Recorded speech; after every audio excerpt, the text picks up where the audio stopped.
education, known as special need education, aided education, exceptional student education, and special education, SEEN or SPED, is the practice of education students in a way that provides accommodation that address individual differences, disabilities, and special needs. Ideally, this process involves their individual plan and systematically monitored arrangement of teaching procedure, adapted equipment and materials, and accessible service. These interventions are designed to help individuals with special needs achieve a higher level of personal sufficiency and success in school and their community, which may not be able, even students will only given access to a physically structured education. Special education separates from a 504 plan. As a 504 plan allows students with disabilities to participate in the general education classroom, and the special education services is involve a special classroom or a resource room that has a class of a student only with disability that receive a special education services. Some students with an IDD go into a special classroom, and some students with an IDD can participate in general education classes with accommodation and education. Special education aims to provide accommodated education for students with disabilities such as learning disabilities, communication disorders, emotional and behavioral disorders such as ADHD, physical disabilities, developmental disabilities, and intellectual disabilities. Special education may support special need education, the education of a child who differs mentally from their village, education expenses during requiring institutions of future skills and practices. There are presently the categories of exceptionality. Number one, autism. Autism originates from a hyperactive and unsophisticated developmental disability with significant studying verbal and communication and social interaction. There are eight malnutrition. Number one, restricted range of social interaction. Number two, impaired communication skills. Number three, persistent pattern or physically behavior interest and activity.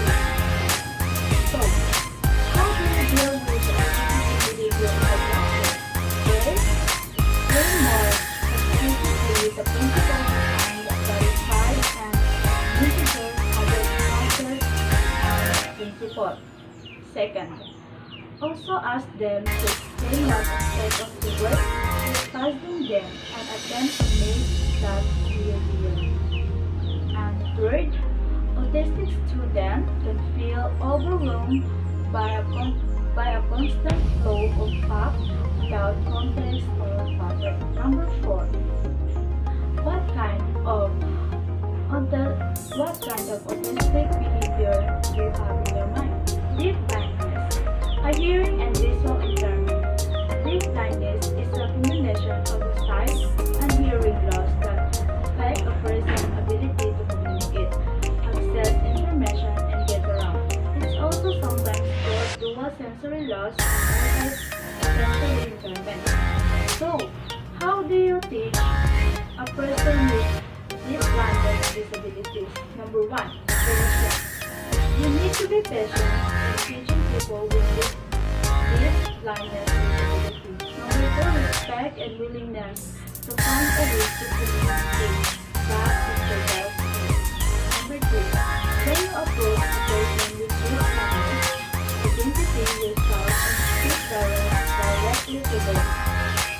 Ask permission before touching the individual unless it is emergency. This is a hearing impairment that is so severe that the child is impaired processing linguistic information through hearing with or without amplification that adversely affect a child's educational performance. So how do you deal with this?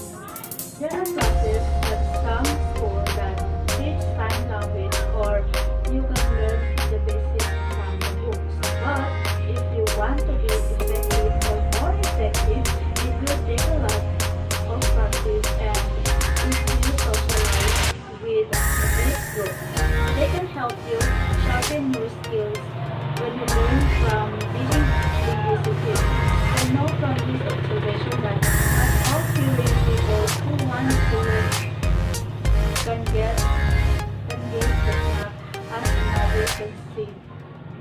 And in this couple that some become more smart like someone who grew up in sign language as a big school than emotional disturbance of condition is producing one or more of the following characteristics.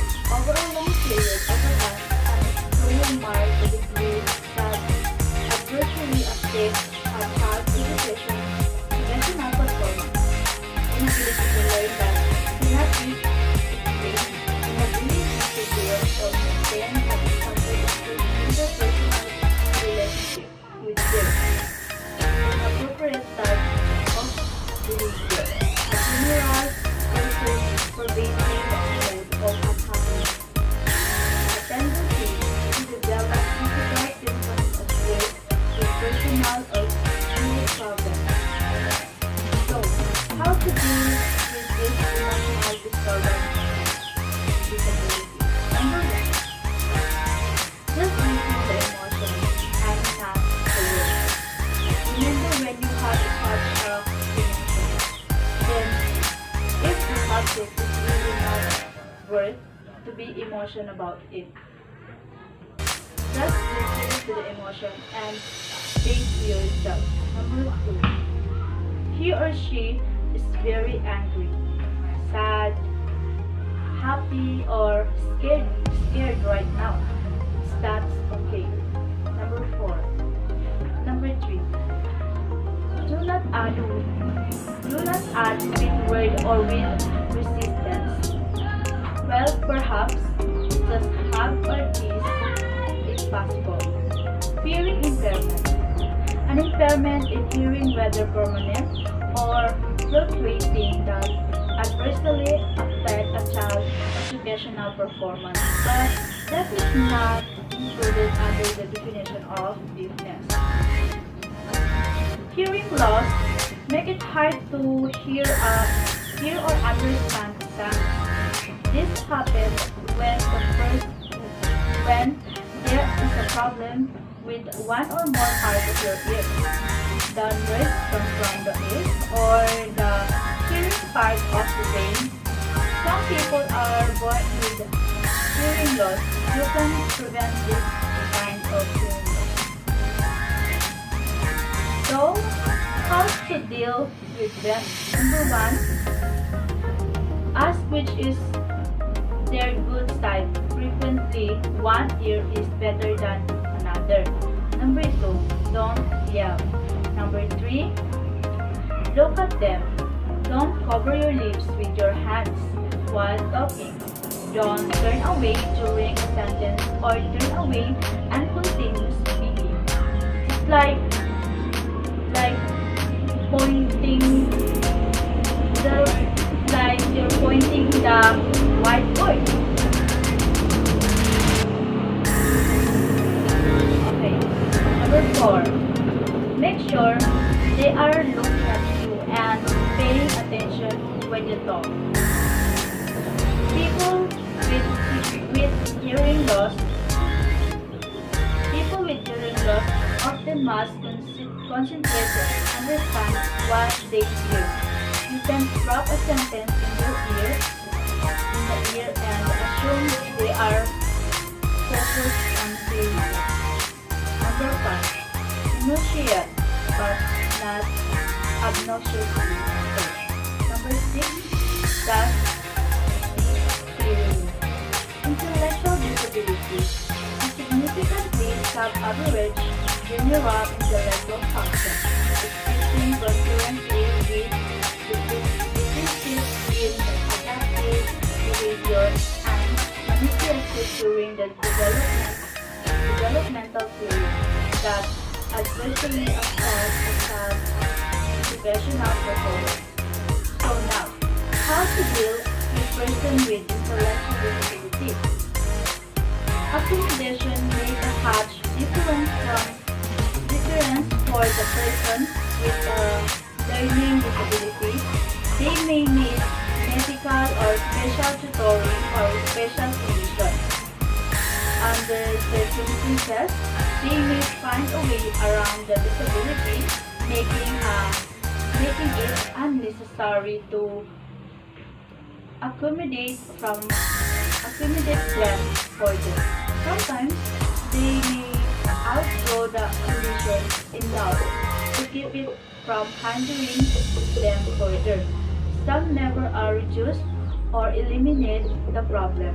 It just depends on what is causing it.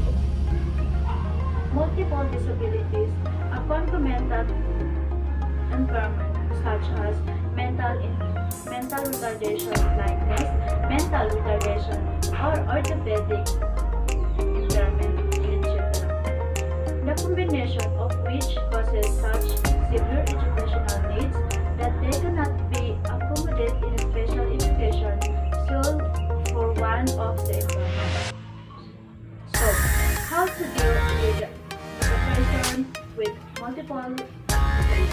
Number 1. Believe in them. Believe in the ability to learn something new. They sound easy, but it can be challenging when you have tried a lot of things that have not worked. Hang in there and always remember that they can. Second, have a 4-year plan. Start by developing long-term goals. What will the thing like the student to be able to do in 4 years? Think functional and realistic, but don't underestimate either. Third, develop group goals. Work together with others on the same goals so that students get a lot of practice at the same thing. Orthopedic impairment, defined as a bone joint or muscle-related disability that is so severe that it negatively affects child educational performance. Includes congenital anomalies, example, clubfoot. How to deal with them? Consideration should be given to the psychosocial environment factor when tailoring instruction to students with orthopedic impairment. First, use others as resources. Second, be flexible in your planning. And third, be ingenious and creative. Other health impairments. Having limited strength, mortality or alertness, including pain, alertness to environment stimuli that result in limited alertness with respect to the educational environment is due to chronic or acute health problems such as asthma, attention deficit disorder, attention deficit hyperactivity disorder, diabetes, epilepsy, heart condition, hemophilia, sleep poisoning, leukemia, nephritis, rheumatic fever, and sickle cell anemia, and adversely affect a child's educational performance. How to deal with them? First, organize the classroom accordingly and keep all materials in permanent location for easy access. Number 2, allow extra time to finish assignment or for testing. Number 3, for more complex activities. Number 4, simplify steps to make them more manageable. Number 5, Set the student close to the teacher and away from any peers that might be distracting. Specific learning disability. A disorder in one or more of the basic psychological processes involved in understanding or in using language, spoken or written, that may manifest itself in an imperfect ability to listen, think, speak, write, spell, or to do mathematical calculations, including conditions such as perceptual disabilities, brain injury, minimal brain dysfunction, dysplasia, developmental aphasia. How to deal with them? Number 1. Keep things in perspective. A learning disability isn't insurmountable. Remind yourself that everyone faces obstacles. Number 2. Become your own expert. Do your own research and keep abreast of new development in learning disability programs, therapies, and educational techniques. Number 3. Be an advocate for your child. You may have to speak up time and time again to get special help for your child. Number 4. Remember that your influence outweighs all others. Your child will follow your lead. For number 11, speech and language impairment. A communicate disorder such as suffering impaired articulation, language impairment, or a voice impairment that adversely affects a child's educational performance. How to deal with them? Number 1, reduce unnecessary classroom noise as much as possible. Number 2, be near the student when giving instruction and ask the student to repeat the instruction and prompt when necessary. Number 3, provide verbal clues. Number 3, verbal clues often. Number 4, provide a quiet spot for the student to work if possible. Number 5, speak clearly and deliberately. Number 12, traumatic brain injury. An acquired injury to the brain that caused by an external force, resulting in total or partial functional disability or psychosocial impairment, or both adversely affect a child's educational performance. Applies to open or closed head injuries resulting in impairments in one or more areas, such as cognition, language, memory, attention, reasoning, abstract thinking, judgment, problem-solving, sensory, perceptual, and motor disability. Perceptual and motor ability, psychosocial behavior, physical function, information processing, and speech. Apply to brain injuries that are congenital or generative, or to brain injuries induced by birth trauma. How to deal with them? Number 1, help them break down their tasks. Number 2, learn their triggers. Number 3, monitor their overstimulation. 4, make home a friendlier place. Number 5, help them slowly expand their comfort zone. Number 6, assume ownership of tasks they can handle for now. Number 13, visual impairment. An impairment in vision that even with correction adversely affects a child's education performance.